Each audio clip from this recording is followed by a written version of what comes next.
Salut Joselito, Salut Philippe, tu vas bien? qu'est-ce que t'as foutu cette semaine? Qu'est-ce que j'ai foutu cette semaine? J'ai pris conscience qu'avoir raison trop tôt, c'est avoir tort.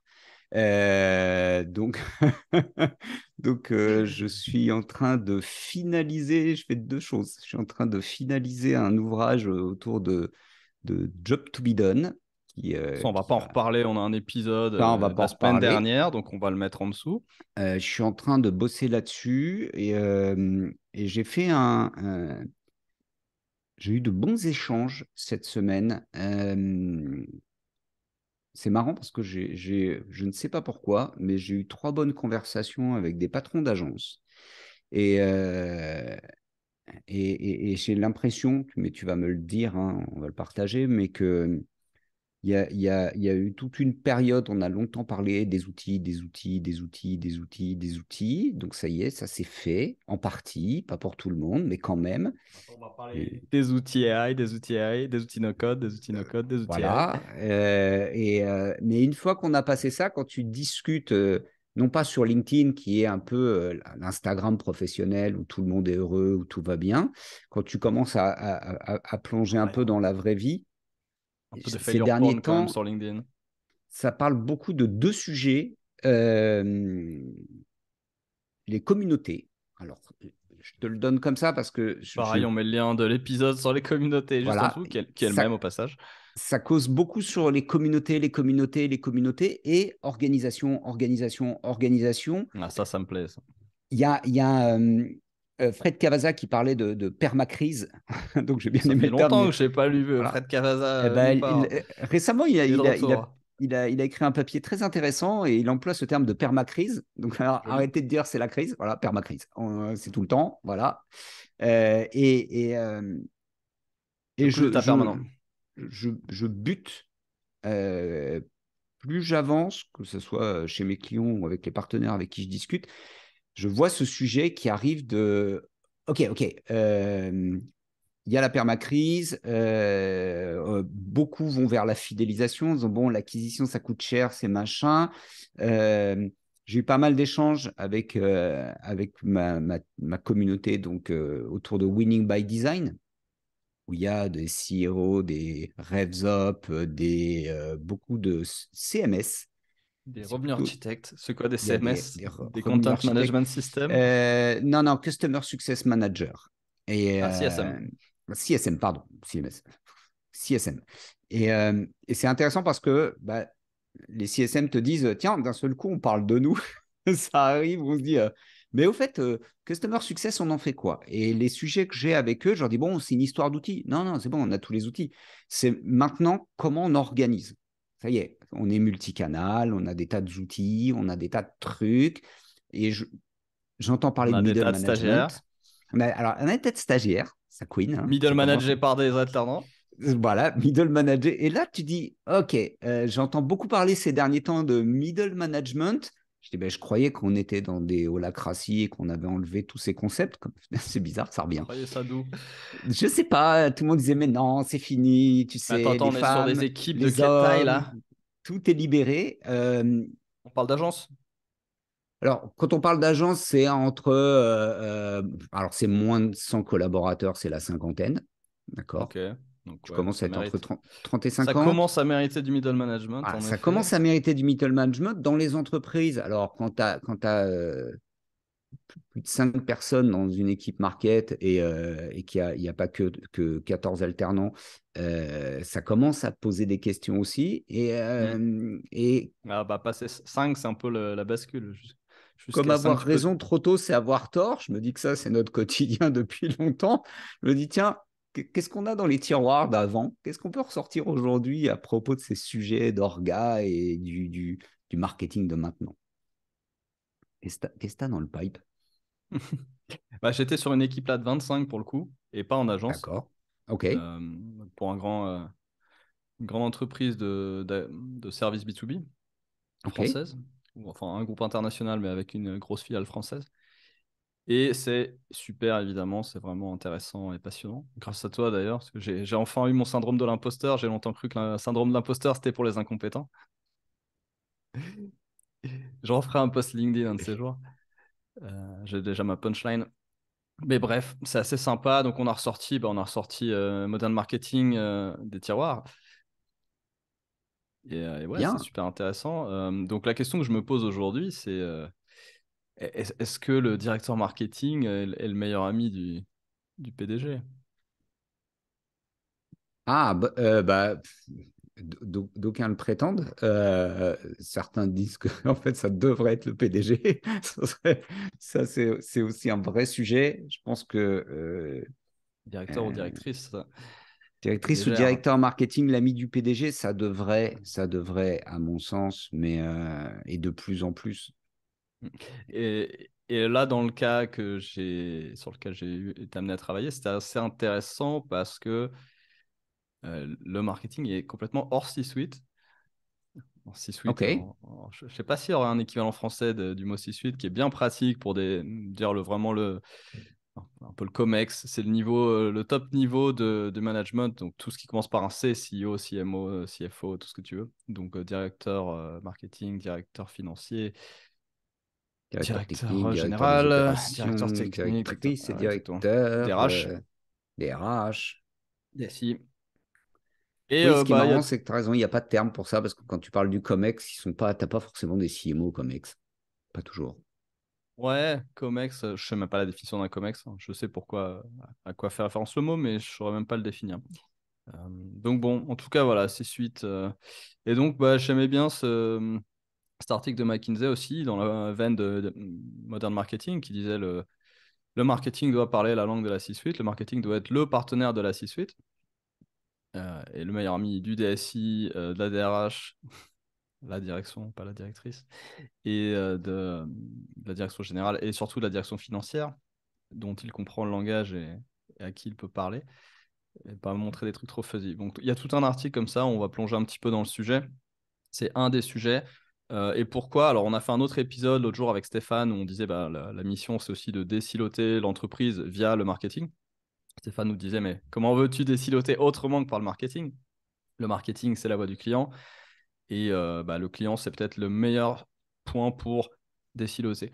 Et donc, McKinsey te dit ce désilotage est en effet le rôle du marketeur parce que c'est le mieux placé pour être l'unificateur de la C-suite et du top leadership de l'entreprise. Et voilà, il rentre un petit peu dans pour qui, pourquoi, comment. Il donne des chiffres, évidemment. Quelle part de CMO est vraiment à ce niveau-là, quelle part est bien vue, bien connectée, mais pas tant que ça, et quelle part est un petit peu isolée sur son île et n'arrive pas à prendre ce rôle.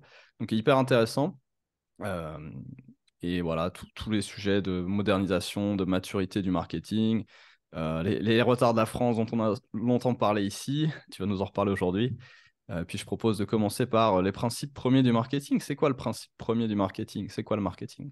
Parce que là, par exemple, j'ai affaire à des gens qui doivent gérer le marketing, c'est-à-dire en gros être la fonction support du BizDev, euh, et qui ne touchent pas à la marque parce qu'il y a une direction de la communication slash corporate. Euh, Ils reçoivent des outils qui ont été décidés à l'échelle du groupe euh, par une sorte de DSI slash comité groupe, etc., etc. Donc il y a plein, plein, plein d'enjeux comme ça assez incroyables qui montrent où sont les freins, les points d'achoppement, etc., mais aussi les opportunités de changement, de transformation de l'entreprise, et qui prouvent qu'en effet, le marketing est bien tellement au pivot de tout ça qui peut être un super point d'entrée pour la transformation de la boîte. Donc ouais, quel est le principe premier du marketing? Pourquoi vos clients achètent ou embauchent vos produits? Ah, les jobs to be done. Mais oui, mais seulement à chaque fois que tu poses cette Mais ça, c'est pas question-là, un principe premier, mais oui. c'est pas un principe premier, mais quand tu poses cette question-là et qu'en face de Mhm. toi, tu as un dirigeant ou une dirigeante qui ne sait pas répondre ou qui te fait une réponse à l'emporte-pièce en étant assez lucide sur le fait que c'est pas forcément la bonne, pour moi, un des trucs, c'est dans marketing, il y a le marché. Et donc, Mhm. qui connaît, qui parle au marché, qui interroge le marché, qui donne des éléments, qui est en conversation avec le marché, Les c'est le vendeurs? marketing. Mais oui, mais non, mais c'est là où on a une vision déformée. C'est le marketing, en fait. Ça devrait. Et si tu rappelles cette super phrase de Sam Walton, que je ne vais pas dire comme ça à la virgule près, mais qui peut virer tout le monde du CEO jusqu'au dernier pimpin de l'entreprise? C'est le client en allant dépenser son argent ailleurs. Mhm. C'est pas tout nouveau, hein. Sam Walton, ça fait peut-être un siècle qu'il a dit ça, Je peut-être connaissais plus. pas celle-là. Et Sam Walton a dit que je te la trouve pendant que tu enchaînes, Je la cherche. Là. Sam Walton, quote, client, customer. There is customer. only one boss, the customer.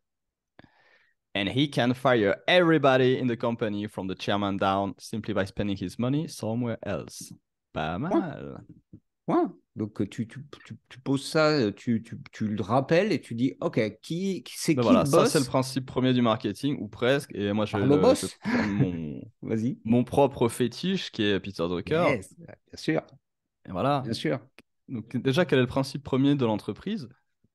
Créer et garder un client. Comment on fait ça? Il n'y a que deux Oui, fonctions dans l'entreprise. Créer le produit qu'on va lui vendre et qui va résoudre son job to be done, innovation and et lui marketing. vendre. Et Naval te dirait, si tu peux construire et vendre, tu seras inarrêtable. Euh, Parce que lui est plutôt branché solopreneur. Mais c'est valable en équipe. Donc ouais, je pense que le principe premier du marketing, c'est ça, hein, c'est créer un client Et un client. et le Ah, garder. d'accord. Et pourquoi tu crées un client et pourquoi le garder? Parce que lui, il peut te tèche quand il veut en allant dépenser ses sous ailleurs. Bon, OK, on les a. On a une bonne base à partir de là. Et une fois que tu as compris ça, et tout le monde ne le capte pas, hein, parce que tu Mm. parles de principe premier, le first principle, tu en parles souvent. Souvent, tu as le droit. Ah non, mais il faut que je fasse de la croissance. Ouais, d'accord, mais pourquoi? Parce qu'il faut que je fasse de la croissance. Ouais, mais pourquoi en Mm. fait? Parce Alors que c'est comme d'ailleurs, ça. c'était un des sujets, là, un des enjeux de cette entreprise avec qui je travaillais, c'est qu'ils ont... Alors oui, je voulais rebondir tout à l'heure, mais je m'entraîne à pas couper. Tu disais, quand tu demandes aux gens quel est votre job to be done, le job to be done de votre client, etc., ils ont peut-être du mal à le formuler. Et parfois, c'est pas qu'ils ont du mal à le formuler, c'est qu'il y a des contraintes réglementaires et qu'on est sur une activité où le job to be done, si tu veux, à la fin, c'est une structure où le produit, tu es obligé de l'acheter, ça marche via appel d'offres de toute façon, etc. Et c'est en partie le cas de l'activité dont je m'occupais là. Euh, et si tu veux, ça crée toute une structure qui naît de ce système-là. Et évidemment, après, il y a des relais de croissance autres que ce type d'activité pour ce type d'entreprise, mais avec quand même cette base où on est sur un job to be done qui est contraint, qui est réglementé, qui peut pas être vendu comme on veut. Je sais pas, t'imagines, la médecine, c'est le même genre de Oui, problème. oui, Euh, ce que je fais sur voilà. la santé aujourd'hui, c'est la même histoire, hein. Quand je bosse avec les EHPAD ou autres, on est sur la même chose. Yep. Néanmoins. Néanmoins, quand on m'a dit, bah oui, mais tu sais, les médecins, ils doivent tous facturer. Ouais, d'accord. Mais quand tu leur parles que de facturation. Bah ouais, je parle que de facturation. Ah ouais, d'accord. Bah moi, quand je parle avec tes clients médecins, c'est comment je trouve l'équilibre entre une vie pro ultra dense et une vie perso où j'ai quand même des enfants et j'ai envie d'être là parce que mon père était médecin, je ne l'ai jamais vu.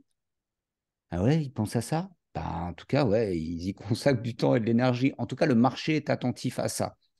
Ah, d'accord. Je signale juste au passage avant que tu descendes parce que je me demandais si je ne l'avais pas montré l'année dernière aux étudiants de l'EM et je vois mars 2020.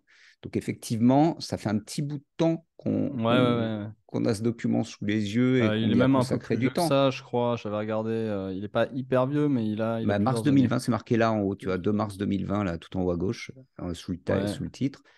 Je sais plus Euh, si c'est le dernier update ou. Wow, ça fait déjà 3 ans, tu vas me dire. Je ne sais plus. Mais ouais, c'est dans ces eaux-là. Il y a un PDF aussi qui traîne quelque part. Je regarderai. on avait dit qu'on Et sortirait j'en ai des ressorti trucs. un l'autre jour des marketing organizations, des différents types d'organisations par HubSpot que j'avais téléchargé en 2000. Soit début 15, soit fin 14, un truc comme ça. Il a ressorti des placards là. Un peu bizarre d'ailleurs leur système, mais intéressant. Anyway, donc pourquoi il faut du modern marketing? Donc ils avaient fait cet article assez sympa il y a apparemment 3 ans euh, sur la transition numérique, on peut dire, du marketing, des choses dont on parle depuis longtemps. Et ils s'étaient amusés en bon McKinsey à faire une liste assez mutuellement exclusive et exhaustive et collective. Non, non, j'avais Collectivement bon. exhaustive, oui, tu l'avais. Voilà, donc Mutuellement mutuellement exclusive, exclusive. collectivement exhaustive. À peu près, hein, Barbara n'est pas passée par là. Et donc, bah, c'est pas mal parce que tous les sujets que moi j'ai ressortis aujourd'hui avec ce client étaient assez proches de ces sujets-là. Donc, je te proposais aujourd'hui de faire un peu le tour et puis de discuter de ton expérience sur le terrain, Oh, de l'évolution du marketing, puis à différentes tailles de boîtes, quoi. bah, Et qui sont un peu les mêmes enjeux d'ailleurs, hein. C'est-à-dire que plus grande taille, plus grande ressources et plus grande difficulté d'organisation, mais problématiques finalement assez proches. tu fais bien de le souligner, Évidemment, oui. entre du B2C, du B2B, du direct consumer ou autre, c'est quand même pas pareil, hein. Ouais, mais quelle que Bon, soit la donc par taille, quoi hein, on commence? Par quoi on commence? Alors la question aussi des organisations qui veulent se transformer, c'est pourquoi ils veulent se transformer. Donc en général, ils veulent se dire bah, on veut être meilleur, on veut être moins siloté. Donc la question c'est qu'est-ce que c'est être meilleur? Donc on parlait là de croissance.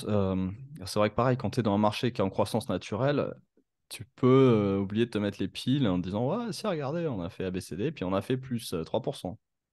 Mais si derrière, tu prends pas en compte l'évolution du marché, en l'occurrence plus 5%, tu te rends pas compte que tu es en fait en train de perdre des parts. Donc ça, c'est aussi une problématique de communication interne. Et la communication interne, ça, c'est un des trucs que je découvre, mais que je vois de façon plus prégnante que dans mon quotidien.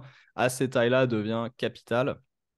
Euh, Parce que si tu montes le bon graphique au bon public, tout le monde comprend que, ouais, ok, là, il y a un trait, puis on est en dessous.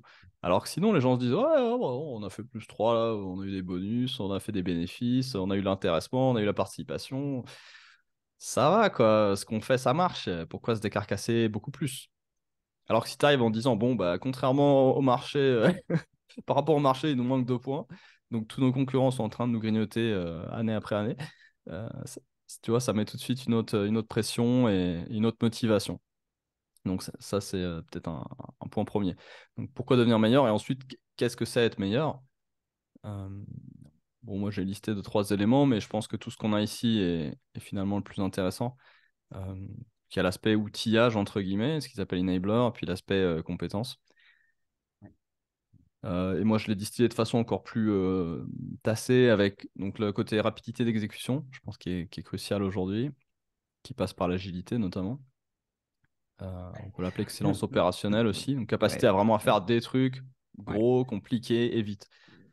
ouais. Et avec un coût raisonnable. Coût raisonnable qui vient nourrir retour sur investissement. Retour sur investissement nécessite d'avoir des objectifs clairs, d'avoir une capacité à parler la langue des chiffres et la langue de la finance, un minimum. Capacité à mesurer le retour et capacité à mesurer l'investissement. Ce qui n'est pas si trivial qu'on pourrait le croire. Je prends la boucle en même temps, je regarde dans quel cas je les mets, c'est la roue de la fortune. Hop, c'est là, ça c'est là, ça c'est là, Il ça c'est là. est ici à Data and Ouais, Technology ouais, bien sûr. en enabler. Et puis je crois de mémoire qu'ils ont un autre truc qui s'appelle voilà, Measurement and Marketing ROI ici, Marketing, ou tu as parlé de Data Driven Way of culture, Working. organizational Non, j'en ai pas design and parlé, culture. Bah, pas quand tu directement. parles quand tu parles de la communication interne, enfin, Ça passe entre autres par là, mais pas que. tu as Agile Way of Working, Mhm. Talent and Agency Management, c'est un vrai sujet aujourd'hui qui commence à Ouais, on va en piquer. parler. On va en parler. Et tu t'aperçois que finalement, quand tu reprends la boucle comme ça, je regarde de l'extérieur, ça cause beaucoup de content, creative and content. On est beaucoup là-dessus. Mhm. Strategy Insight, on aimerait, on fait semblant. Euh, Channel Ou Activation, on pas, est beaucoup en dans le l'occurrence, capabilities. Strategy Insight, on va en parler parce que c'est un des gros leviers, je pense. Ah, Le marketing est extrêmement bien placé pour avoir ce que tu as décrit tout à l'heure en qualitatif, mais également en quantitatif. Et a fortiori, dans des entreprises de services B2B où on peut avoir des experts visibles, on a de la production permanente de connaissances, de produits intellectuels, etc., qui peuvent être recyclés en creative and content, qui peuvent être distribués via les différents médias et qui peuvent nourrir l'expérience client via l'ABM, l'inbound, etc. Donc voilà, en l'occurrence, une des solutions qu'avait essayé le client là et qu'il va renforcer suite à nos échanges et même sans nos échanges, c'est de créer un département stratégie insight. Il n'a pas appelé exactement comme ça, mais presque, business intelligence. Et c'est aussi ce que tu décrivais à l'instant, enfin juste avant, avec cette idée que qui parle au client, c'est le marketing, qui a l'info, qui a la donnée, et puis aussi qui regarde la concurrence, l'état du marché, qui comprend qu'on est en dessous de la courbe du marché, qui prédit la courbe du marché. C'est le travail du CFO, c'est le travail du CEO, mais c'est aussi le travail de l'analyse de marché, donc du marketing. Et donc ça, c'est vraiment un pivot. Donc si on veut aligner toute l'entreprise et faire du marketeur le meilleur ami de la C-suite, ouais, c'est un point clé. Ouais. Et en plus, ça nourrit, comme on disait, tout le reste parce que c'est la base de. Et a fortiori, c'est relativement gratuit pour des activités de service B2B. C'est pas le cas dans tous les domaines, mais là, c'est le cas. Vu qu'il y a une production permanente de réflexion, de jus de cerveau pour leurs clients. Alors, deux autres items, l'alignement, qu'on peut retrouver à plusieurs endroits ici, dans la culture, dans l'agilité, ici la culture. C'est-à-dire que les gens ont compris les objectifs, ils ont compris pourquoi il fallait y aller et ils sont à peu près tous d'accord pour le faire dans le même ordre. On parlait beaucoup là d'alignement autour des comptes prioritaires, donc la logique de l'ABM. Euh, Ça, c'est une forme d'alignement. Si on a compris que tel compte, il fallait le mapper, le toucher à plein de niveaux, se renvoyer la balle entre les différentes management units de l'entreprise, etc., euh, on peut avoir beaucoup plus d'impact et passer devant les concurrents. Et puis éviter aussi des effets désagréables sur le parcours client, qui est le point suivant, avec notamment ce qu'on pourrait appeler du spam, hein. J'ai entendu un client me dire une fois, heureusement qu'il y a la limite de Marketo qui ne veut pas marquer son. Alors, c'était Pardot ou je sais plus. Un outil comme ça. Heureusement qu'ils ont une limite pour pas que leur serveur soit marqué en spam, parce que sinon, les gens seraient 4 emails par jour. Parce qu'il n'y a pas assez de concertation entre les différentes parties de l'entreprise qui sont très silotées et qui, du coup, n'arrivent pas à s'aligner autour d'un même compte, autour de points de contact homogènes, etc. Ce qui fait une mauvaise expérience client et qui est donc mon dernier point de mes 4 piliers là. Euh, Si le parcours est unifié, bah, il y a quand même plus de valeur créée pour le client, en avant-vente, avec notamment tous les contenus, etc., qui sont poussés auprès du client, qui lui offrent des infos, qui l'aident à avancer dans son parcours, grâce à la production d'insights sous forme de contenu. Euh, donc on crée de la valeur en avant-vente, on crée de la valeur pendant la vente va plus vite, plus facile, meilleure connaissance de cause, etc., moins stressant. On perd moins de temps à convaincre ses supérieurs parce qu'on nous a fourni tout ce qu'il fallait pour. Ça, c'est vraiment la partie ABM, etc., etc. Donc, ça crée plus de valeur.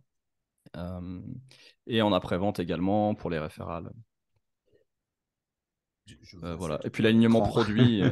Tu sais, je vois Et, cette roue à l'écran et je me dis, putain, si tu enlèves toute la partie qui est en noir, ouais. ça roule beaucoup moins bien.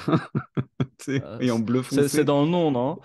Et quand je vois cette partie, mais en fait, pardon, je t'ai coupé, désolé, mais c'est vrai que j'étais focus C'est là-dessus, je bien fait. t'écoute en même temps et je me dis, qu'est-ce que je vois aujourd'hui, vu de Si ma fenêtre j'enlève sur les le enablers, marché? C'est que, ben, en fait, non, il y a beaucoup de travail qui a été mis ces dernières années sur capabilities et pas mhm. beaucoup sur enablers. Et en fait, on dit, ouais, je sais pas, j'ai fait tout ce qu'il fallait et des fois ça roule et puis d'un seul coup, clac, j'ai un espèce de truc, il faut que je pousse très fort, je mette beaucoup d'énergie. Bah, À il notre manque. petite échelle, c'est tempo, tu sais. J'ai des clients qui me disent, bon, là, ça y est, j'ai Voilà. 3 personnes dans l'équipe, là, ça avance de moins en moins vite. Tu vois, Bah, ouais. on est Bah plus ouais. nombreux, ça va moins vite. Bah ouais. Et il part dans tous les sens, il ne s'est pas aligné, il n'y a pas de rythme. Donc tempo, c'est vraiment ça. Tempo, c'est le bleu foncé, ouais.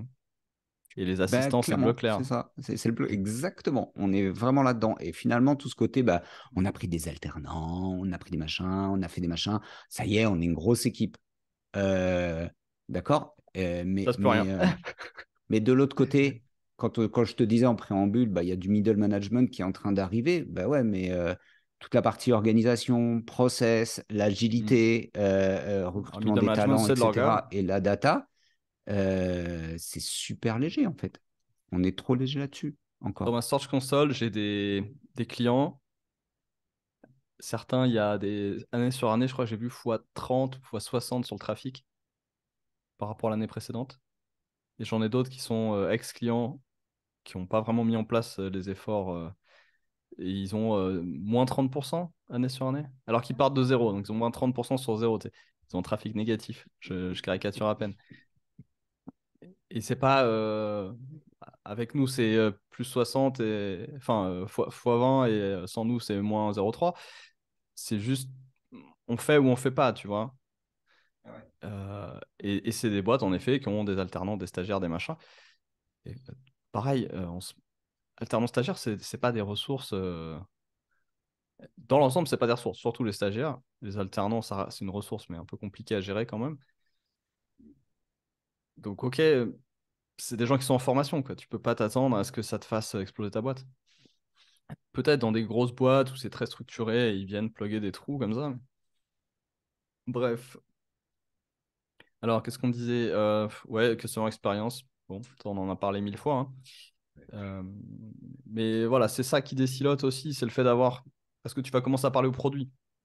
Ton expérience client, elle va passer pendant on va appeler delivery, donc la phase où tu livres ton produit, où tu exécutes ton service, etc. Donc ça veut dire que tu dois commencer à te mêler du produit. On avait aussi fait, je crois, des épisodes sur le produit. On avait dit le e-commerce est un produit, des choses comme ça. Donc, on rejoint un petit peu ces idées-là. Bon voilà, 4 piliers. Qu'est-ce qu'on avait d'autre? La Alors après, c'était les product and solutions pricing. surtout. Alors j'avais beaucoup mis l'accent sur le contenu et c'est tous les webinaires qu'on a fait il y a 3 ans, au début Covid, là. Donc ça, c'est Ouais, super intéressant parce que le, tu- le contenu, c'est transversal. Donc tout ce qui est production transversale, donc le capability ici, va contribuer à travailler en équipe, à travailler à plusieurs, à impliquer le métier, à impliquer la finance, à impliquer la direction générale, etc. Euh, je trouve très intéressant. Pardon, mais mon cerveau divague en même temps. C'est que je me dis, mais merde, on bosse ensemble depuis longtemps et t'es un marketeur, t'es un vrai marketeur pour moi. Bon, là-bas, je suis un sales. Je travaille avec toi, t'es un marketeur. Et je travaille avec Arnaud Pelletier, qui depuis des années est dans le pilotage de projet et l'innovation. Et je repense à cette phrase, Peter Drucker, marketing et innovation, tout le reste, c'est des coûts. Et tu te dis, bah ouais, c'est exactement ce sujet-là, tout le reste, c'est des coûts. Et j'essaye de repenser à chaque fois parce que Arnaud Pelletier parle beaucoup de valeur. Et je me dis, bah ouais, évidemment, customer experience, comment tu crées de la valeur, comment tu la délivres, comment tu la transfères, etc., etc. On est tout le temps dans ces mêmes sujets. Euh, et je me souviens d'avoir Alors lu, en c'est avant-vente, marrant, cet article-là, je l'ai lu, mais un soir super tard, il devait genre être minuit ou je sais pas quoi.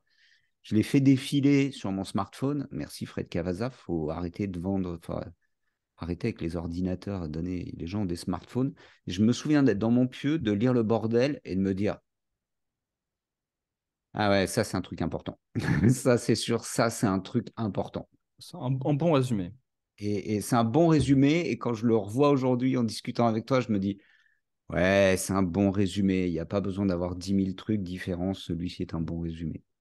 Voilà, et c'est des choses qui peuvent être faites à toute petite échelle, à très grande échelle, c'est pour ça que c'est un bon résumé. Ça peut être 2 personnes, comme ça peut être, là on était sur 25, ça finira par être 30, 35.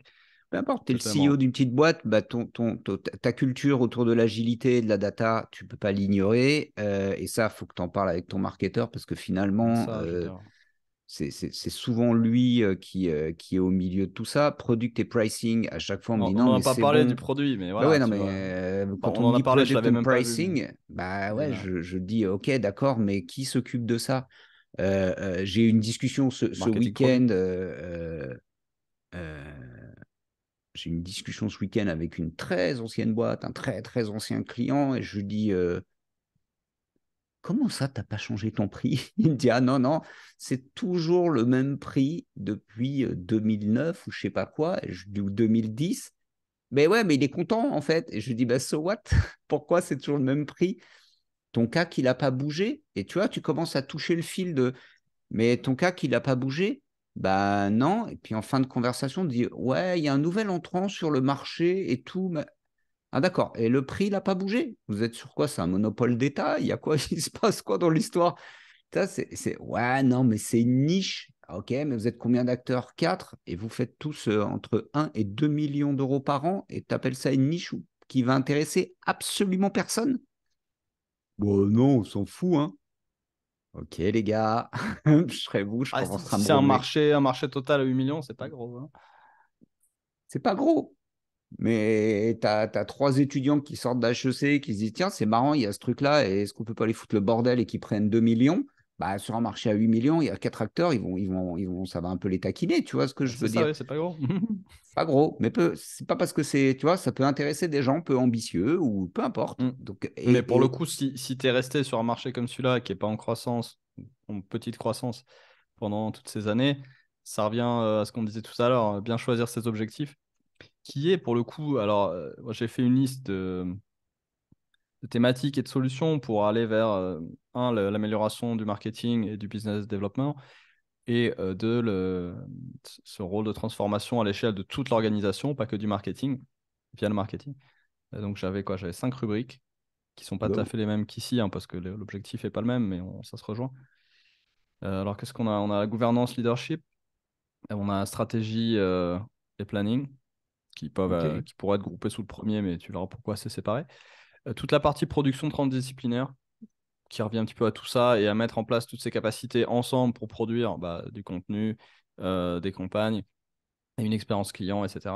On n'a pas parlé du site web, mais on a cette vieille lubie du GDD là. Euh, je disais, pareil, un des éléments de production transdisciplinaire qui doit se faire à peu près sur le mode du produit, du product marketing et du produit tout court, comme on dit dans les startups. Ce qu'on avait dit donc pour le e-commerce, c'est le site web. Un site web d'une entreprise de cette taille-là et de cette puissance-là devrait être géré comme un produit, devrait être un asset qui crée de la valeur interne et externe. Et tout le monde est impliqué. Le SEO est impliqué, les données sont impliquées, la tech est impliquée, les campagnes sont impliquées, le contenu est impliqué, le suivi du parcours client est plus qu'impliqué, doit être la base de tout, etc. Donc, le site web, pour des boîtes comme ça, et c'est HubSpot qui avait poussé GDD pour pousser leur Hmm, CMS et une façon hmm. plus agile de travailler. Voilà, là, ici. Ouais, Bah donc non, une nous, tu approche sais, type. on a eu un cahier des charges et puis, bah, bon, Voilà. ça a mis Mais c'est un ça, an, hein, ouais. mais ça y est, le site, il est sorti. On l'a annoncé sur LinkedIn. On a fait le job. Et c'est fini. Ok. Alors ça, c'est des trucs Attends. qu'on écrivait en 2014. Tu dis, mais je suis rentré dans la time machine ou quoi? On est en Ouais. 2014, mais c'est ça, en fait. Tu dis, comment ça? Aujourd'hui, je voudrais plus en entendre parler. Et malheureusement, ça reste une démarche. Enfin, ça paraît Classique. logique aux gens quand on en discute, mais en même temps, ils ont l'air de découvrir. Alors, pour nous, c'est Hmm. des sujets qui tournent depuis. En 2014, ça paraissait déjà évident. Oui, oui, oui, oui, Et oui, bien cette sûr. transition ne s'est pas faite. Et donc, c'est Non, pour pas ça que j'aime bien encore. cette synthèse de McKinsey là, c'est qu'ils rappellent tout ça. Alors, pour eux, c'est déjà bien en cours quand ils le décrivent, mais bon, les gens qui sont dans la colonne From, il y en a encore beaucoup. Et c'est important de peut-être cartographier ça mentalement, c'est l'objectif de cette discussion aujourd'hui. Se faire une idée, une vue d'ensemble et se dire, OK, voilà le chantier, c'est l'intérêt de ce type de rapport. Ça nous donne un petit peu le. OK, donc gouvernance leadership, la partie planning stratégie, la production transdisciplinaire, on l'a dit. Donc se mettre à plusieurs capacités différentes sur une même production. Donc production du site web, production des points de contact en ABM, production des contenus et autres supports créatifs, etc. Euh, le tout au service du parcours client. Qui m'amène à quoi? Bon, c'était mon petit 2, donc un stratégie et planning centré sur le client. Je sais pas si je l'ai dit en entier tout à l'heure, j'ai un doute. La partie organisation incitation, qu'on retrouve ici. Comment les gens vont s'organiser entre eux. Est-ce qu'il y a un middle management ou pas? À 25 personnes, je pense pas. Ou pas beaucoup en tout cas. Euh, Comment on travaille avec les agences? Qu'est-ce qui fait que les gens sont incités à bosser ensemble alors qu'ils n'ont pas bossé ensemble depuis 20 ans, etc., etc. Et puis une fois que tout ça est dit, la communication et les outils, donc ça rentre aussi dans celui-là, et dans la gestion des talents peut-être, et dans data et technologie peut-être. Comment on fait pour que cette nouvelle organisation et cette évolution de la culture, qui ne peut pas se décréter, qui doit s'appliquer petit à petit, comment on fait pour que ça marche? Et donc là, il y a Facile. Tu vires des tout le bonnes monde. pratiques, on peut Tu demandes dire, à Elon. Tu demandes à Elon. Si tu veux changer la dire la culture, ouais, moitié tu pour dégages tout commencer. le monde. T'en vires la moitié, comme ça l'autre moitié va être en L'autre moitié marche. sera un peu plus motive, Va se déterre, comme on motiver. dit, de nos jours. Non, mais c'est un peu ça, ouais. Non, donc c'est une approche, c'est une culture, il y en a d'autres, évidemment. Euh, En général, on ne peut pas faire ça de façon aussi radicale. Et donc, comment on fait? Quels outils? Quelle façon de communiquer? Voilà, puis C'est bon, on a vrai. des listes d'actions et d'idées pour chacune de ces rubriques, évidemment. Euh, J'invite à voir tout le monde ou à revoir le film Stalingrad où tu as, tu as les Russes qui débarquent à Stalingrad et les généraux ou derrière qui leur disent allez, en avant. Donc en avant, il y a les Allemands qui les dégomment. Et quand ils font demi-tour, tu as les Russes qui leur tirent dessus. Pam, pam, pam. Personne recule, les gars. C'est comme ça que ça marche. Voilà comment on change une culture. C'est pas compliqué. mhm. C'était assez, Voilà. assez chelou comme méthode de management. Ouais, on n'en est pas si loin de nos jours, j'ai l'impression. Il y a un des gars qui finalement, un des acteurs qui dit, quand Khrouchtchev déboule dans les tranchées, qui dit, bah alors, on fait quoi? C'est le bordel, on n'y arrive pas. Il lui dit, bah, faut leur donner de l'espoir, de leur tirer dessus, Ils sont russes. donner leur. Mais storytelling, il donnait leur de l'espoir et envie. Et c'est une histoire vraie. En fait, il y a un des gars, un tireur d'élite qui est là, qui a snipé en arrivant le premier jour. Il a snipé 5 généraux allemands. Il dit donnez-leur de l'espoir, il vous faut un héros. Et puis voilà, on va raconter l'histoire du héros et on va motiver tout le monde pour devenir des héros. Et quand tu vois, quand je pense à culture, etc., c'est ce que tu dis. C'est aussi comment on emmène tout le monde à travailler vers un objectif clair Mhm. et embarqué. Il y a en ce moment où Oussama parle beaucoup sur LinkedIn de storytelling, mais Il a un tout truc ce à que vendre, ouais. il a toujours un truc à vendre. Tout ce qu'il dit là, il y a Non, il quand n'a rien à même, vendre avant. il y a quand même maintenant, on va faire quoi? On fait une émission, un épisode spécial, Oussama se met à travailler. Euh, non, tout de suite. Comment on y est J'ai là? dit qu'il a rien à vendre, Euh, j'ai pas dit qu'il travaillait pas. Je je pense sais, qu'il je a beaucoup taquine. travaillé. Mais c'est vrai que cette partie-là en noir, en fait, moi, je trouve qu'on s'est beaucoup consacré à la partie bleue et pas très bien. Et la partie noire, elle commence à sortir parce que pour les entreprises, les organisations les plus matures qui se disent, je Mm. fais déjà un peu tout ce qui est capabilities, mais je sens que ça coince, qu'on n'y est pas. Il faut travailler les enablers. Et là où tu dis, oula, oula, ça c'est chaud patate quand même. Ouais, et ça fait quoi? Ça fait 2, 3 ans qu'on fait ce podcast à peu près. Avant, Ouais. c'était les webinaires. Donc 3 ans les webinaires, 1 an et demi, 2 ans le podcast. Un peu moins régulier ces derniers temps. Pourquoi on parle autant de management? C'est ça, c'est le bleu foncé. Et, C'est et un si vos podcast CMO, plutôt en fait, si les marketing, mais on parle CMO, que ils de se sentent management. tout seuls, c'est ça qui est chelou, en fait, parce que si tu es CMO et que tu arrives, que tu fais tout en bleu et qu'on te dit, bah alors, Philippe, on en est où là? On est loin des objectifs. Bah ouais, mais il faudrait que je touche à la culture, il faudrait que je touche au SI, il faudrait que je touche à la finance. Et là, on te dit, non, tu sais ça, tu fais ton boulot de CMO. Ça Alors peut pas fonctionner. pour le coup, je suis pas Ah, loin des objectifs. On a battu les objectifs cette année chez plusieurs clients. J'ai des courbes. Elles sont très ah. jolies. Alors, today's. Alors, vas-y, qu'est-ce qu'il y a? Le Ça, learner. ça c'est bien. Ça, c'est quoi alors? Bah ça, c'est est-ce que le CMO, donc le Chief Marketing Officer, le directeur marketing, est-ce qu'il est pote avec le reste de la C-suite? Ok, Donc il y en a plus d'un quart qui est un peu solo, quoi. La moitié qui est bon pote, mais ça s'arrête là, et un quart alors, un quart. Du sondage qu'a fait McKinsey auprès de je ne sais pas qui, on pourrait passer plus de temps, donc on va pas passer trop de temps sur les chiffres parce qu'on ne sait pas ce que ça vaut. Mais j'aime bien la logique de, voilà, donc responsabilité mutuelle. TSI m'a promis ça, je lui ai promis ça. ok, Celui-là est pas mal aussi, où tu as tes 2, 4, 5, 5 points. Et les ok. 3 profils sur ces 5 points.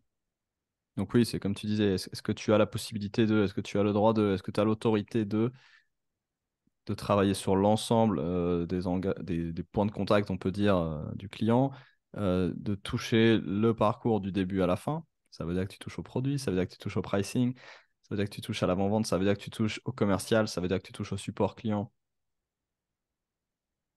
Et Moi, puis, ces derniers temps, est-ce que tu es dans la salle? Est-ce que tu es dans les comex? Est-ce que tu es là quand ça parle définition d'objectif? Est-ce qu'on te demande ton avis au moment de fixer l'objectif?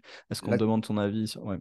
la semaine dernière, avant, j'étais avec des CMO, et j'arrivais toujours avec ce mur très frustrant en me disant merde, j'en ai marre, j'arrive pas à aller au bout, j'arrive pas à aller au bout, j'arrive pas à aller au bout.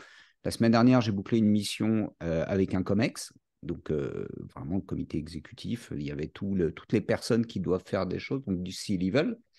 Et on a fait une restitution d'une mission. Alors, je reste sur Jobs to be done.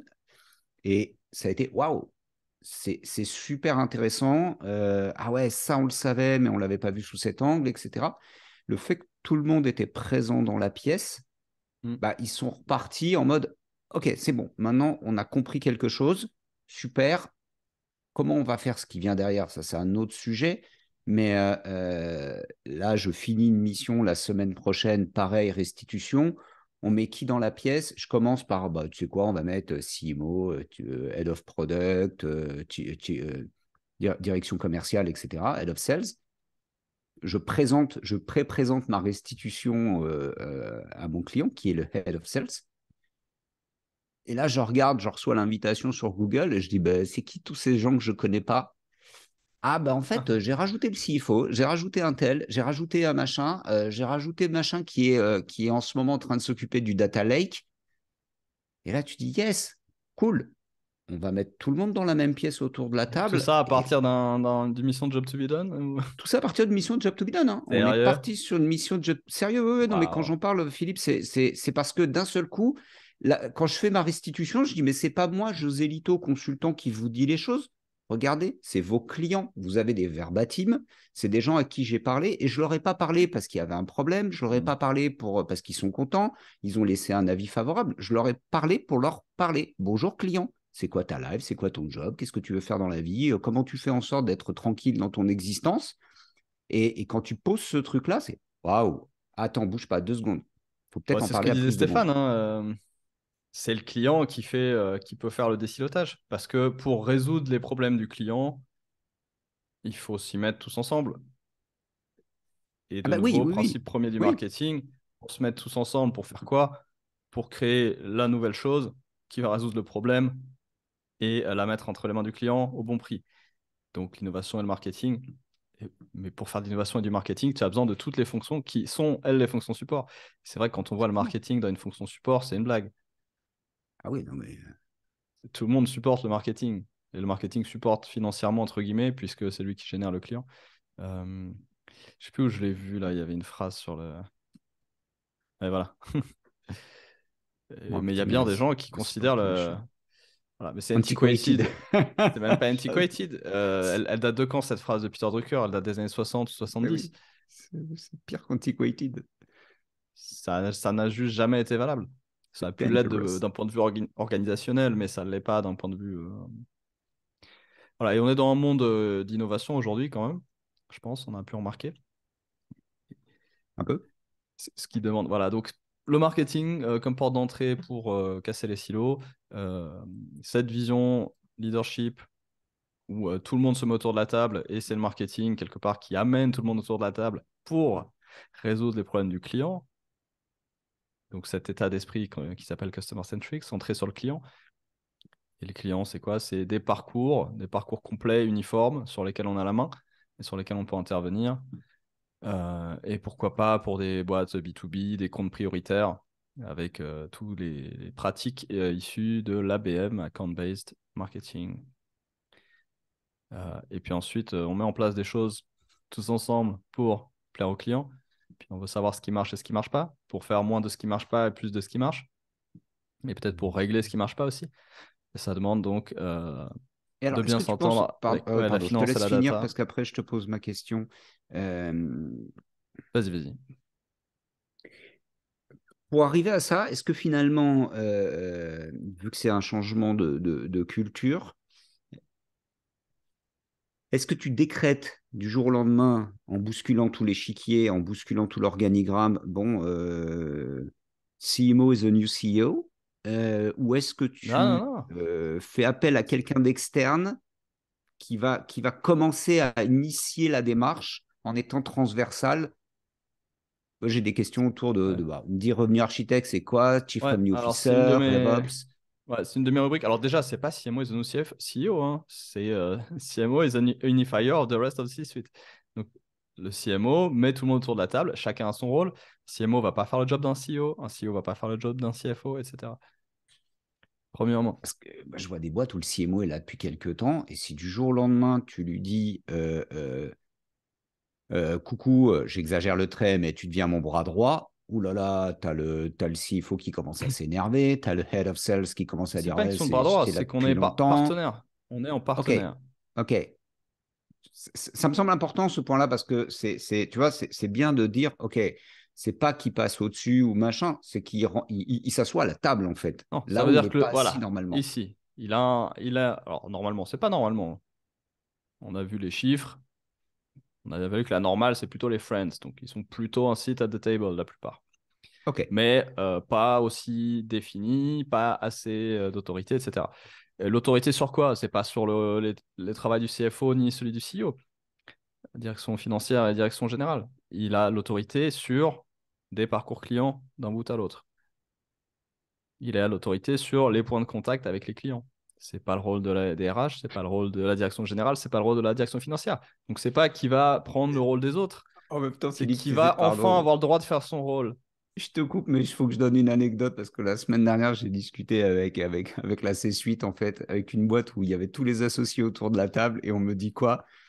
Le directeur marketing n'est pas là. Je fais, bah, c'est normal, il sert à rien. Non, mais il est en vacances. Tu me dis, OK, mais on n'aurait pas pu décaler d'une semaine cette réunion et tu t'aperçois que tu as 4 personnes autour de la table et celui qui est pas là, c'est le CMO, mais c'est pas grave, il est en vacances. Oui, Écoute, alors on a. Elon Musk s'est fait virer de PayPal pendant qu'il était en vacances, hein. Ouais, Il, écoute, il a pris 3 jours de vacances pour sa lune de miel, il est rentré, et il je, était descendu. je ne le souhaite pas au CMO de cette Qui va à la boîte-là. chasse perd sa place. Mais tu te dis, ouais, c'est bizarre. Mais quand tu vois, quand tu dis, il est à la table, il y a aussi le moment où tu te dis, non, mais on va pouvoir faire une conversation. Tu fais, ok, les gars, vous voulez qu'on parle de job to be done et le CMO n'est pas là, mais vous voulez pas qu'on postpone la réunion? Non, non, c'est pas grave. Ouais, on va lui faire un petit mémo. T'as raison, c'est pas grave. Est-ce qu'il est Chaud, à la table permanente? C'est ça, c'est un vrai sujet dans les chaud, petites chaud. boîtes. Alors, sur Ok. ta question d'organisation, Oui, alors, parmi les recos que moi j'ai fait, c'était dissocier un peu de certaines choses qu'il y a là, modulariser toute la partie capacité. ok. Que tu as un module, alors, ils l'ont appelé activation ici, on va dire tout ce qui est campagne, feed marketing, etc. Tu as des modules comme ça. Tu as une petite équipe événement, une petite équipe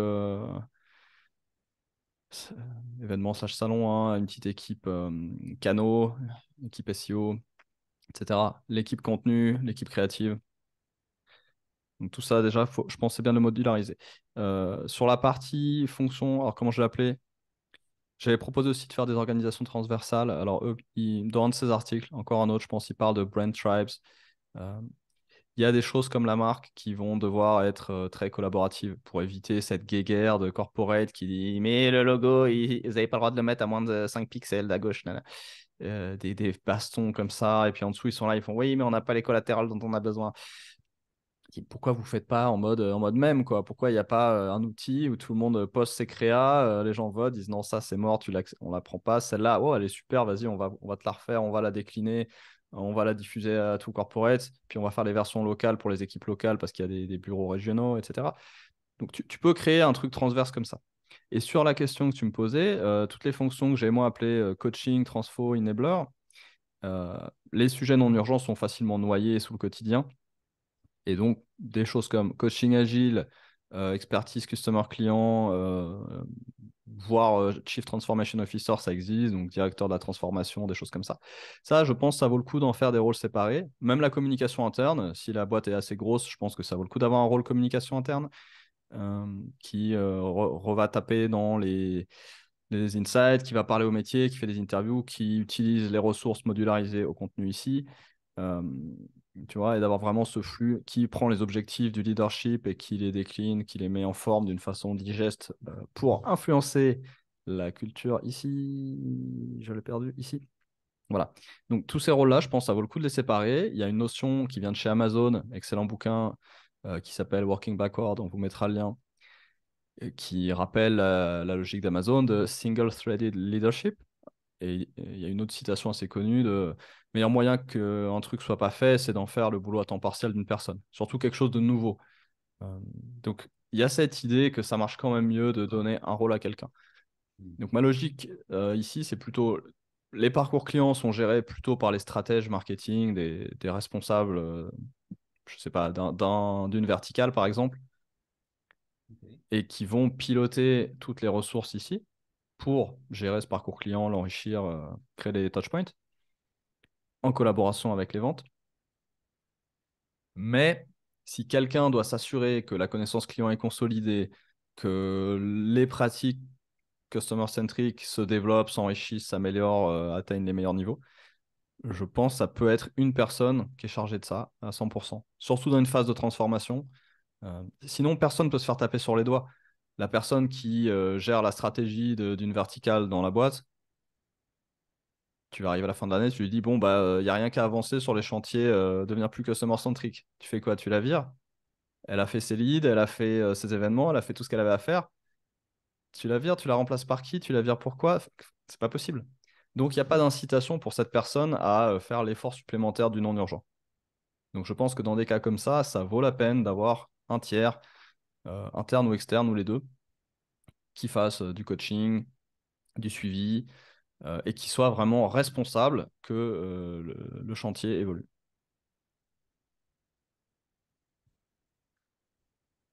Je réfléchis en même temps si ça se fait à toutes les tailles, mais c'est pareil, ça marche de la même façon, hein, quelle que soit la taille de la structure. Ouais, tu as Euh, des boîtes de 3 personnes et des équipes marketing de 3-4 personnes où c'est évidemment, tu vas dans des boîtes comme ça, tu mets pas un plein temps pour faire ça. non, Là, non, tu vas prendre un coach externe. Il y a les agile coach, ouais, ouais, je coach discutais avec agile, une. c'est un rôle qui existe, il est là pour ça, Ouais, ouais. typiquement. Dans le logiciel, c'est la même chose ici.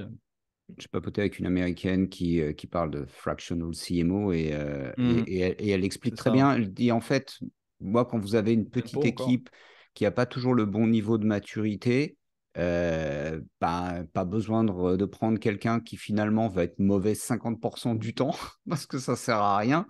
Prenez quelqu'un 1 ou 2 jours par semaine qui va donner la direction, qui va emmener les équipes au bon niveau, et après, vous internalisez ou vous continuez comme ça, faites ce que vous voulez. Mais pour une petite structure, ça marche très bien aussi, en Voire fait. même moins, enfin, tu regardes Ouais, Tempo, ouais, c'est ouais, l'équivalent de, je sais pas, 2 jours par mois. ouais, mais en fonction du besoin. Enfin, c'est quand Et même ça suffit pour. Tu as une équipe marketing de 3 personnes plus un alternant et une agence ou 2 agences. Je sais pas, une agence web, une agence acquisition. Tu mets là-dessus un tempo de l'équivalent d'1-2 jours par mois. Hmm, Ça suffit en fait. ça fait le job. Mais ouais, carrément, très bien. Avec le Très, CEO très qui bien. s'en mêle de toute façon, parce que le CEO dans des boîtes de cette taille a toujours un rôle marketing plus ou moins marqué. Donc ouais, ça répond à ta question.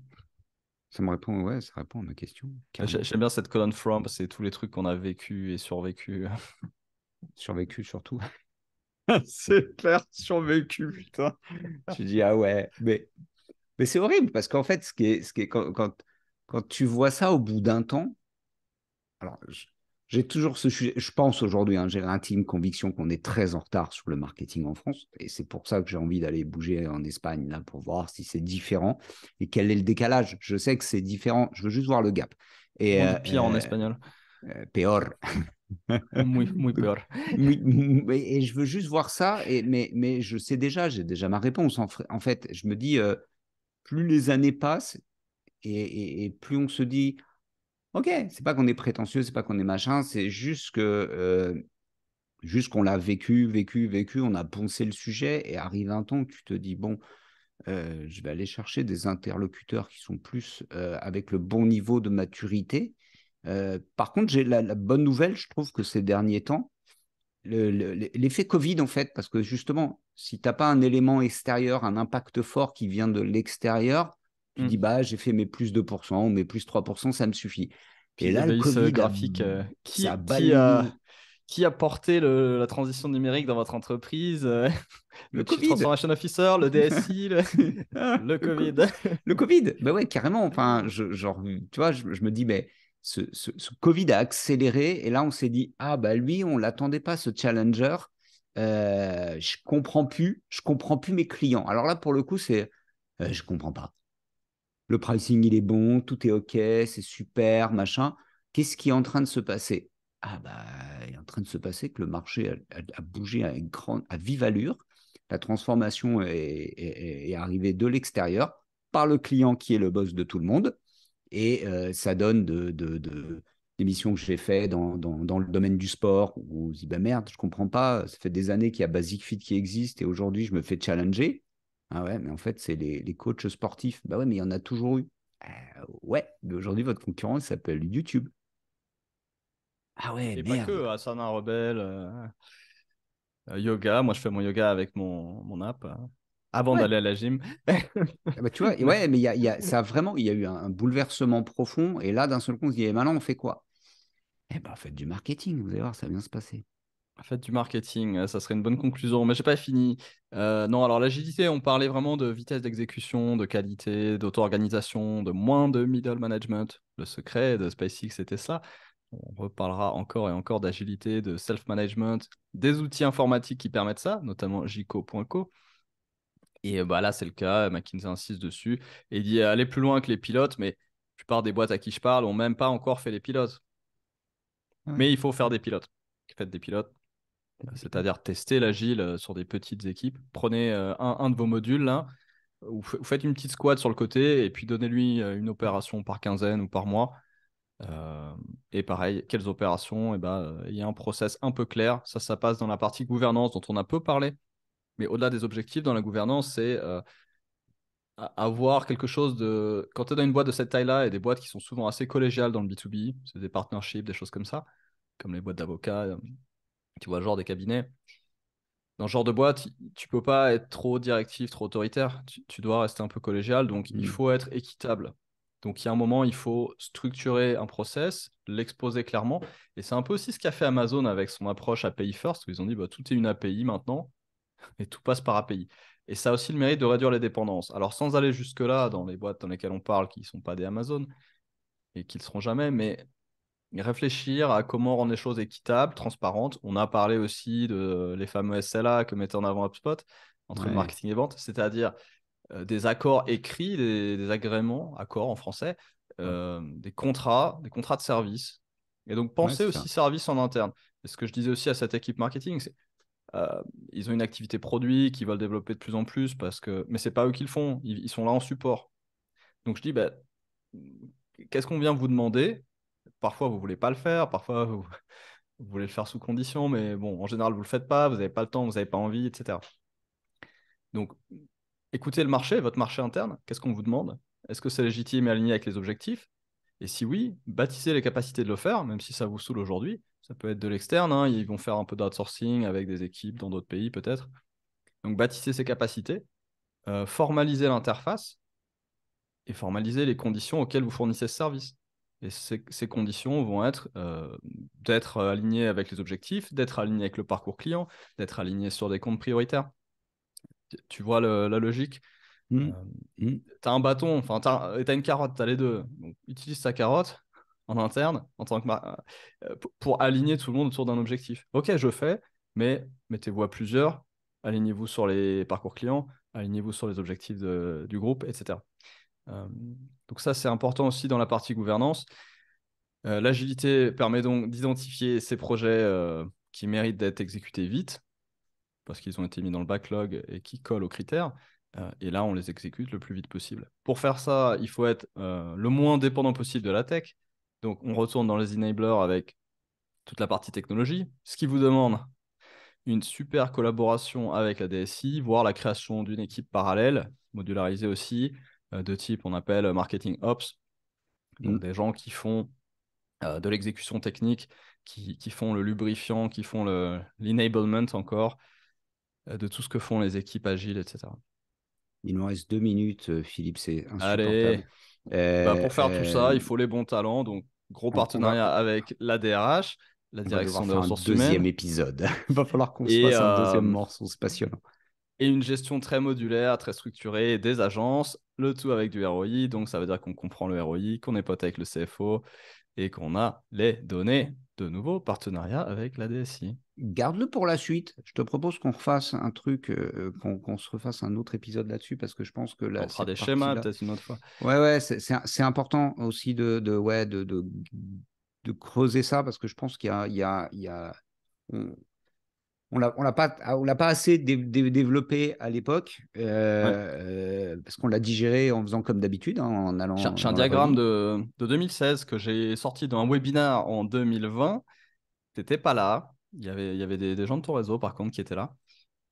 Il est toujours sur YouTube. On va mettre le lien. Et j'ai refait une version plus récemment de ce diagramme. Donc, si tu veux, on le sortira et on le regardera ensemble sur l'aspect capacity, justement, et comment tout ça doit se parler. Ça Ouais, peut je pense que t'intéresser. ouais, c'est important parce qu'il y a, en tout cas, moi, les conversations que je vois pour l'instant, et puis en plus, euh,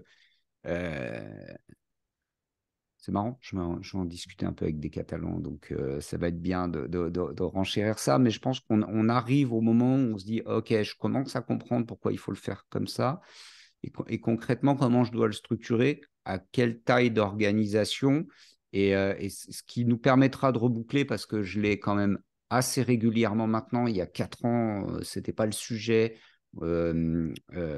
Aujourd'hui, ça l'est de plus en plus, comment je travaille l'interne et l'externe, en fait, comment je déploie des Ouais. capacités, et cette notion de culture avec interne-externe, la relation aux agences, la relation avec des freelances.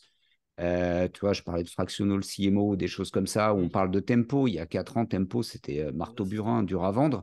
Aujourd'hui, tu dis make sense, on est vraiment au bon moment pour en parler. Donc, je te propose qu'on se retrouve Pour sur un moi aussi. prochain épisode, qu'on continue à creuser le sujet. Cool. Allez, bon rendez-vous. Je sais pas où tu vas. À la semaine prochaine, peut-être. Je vais parler de RevOps. Ça, Yeah! je te raconterai. Merci Hops, beaucoup, hops, hops. Philippe. Adieu, Hops, bienvenue hops, architecte. hops. Ciao. Paix et prospérité. Ciao.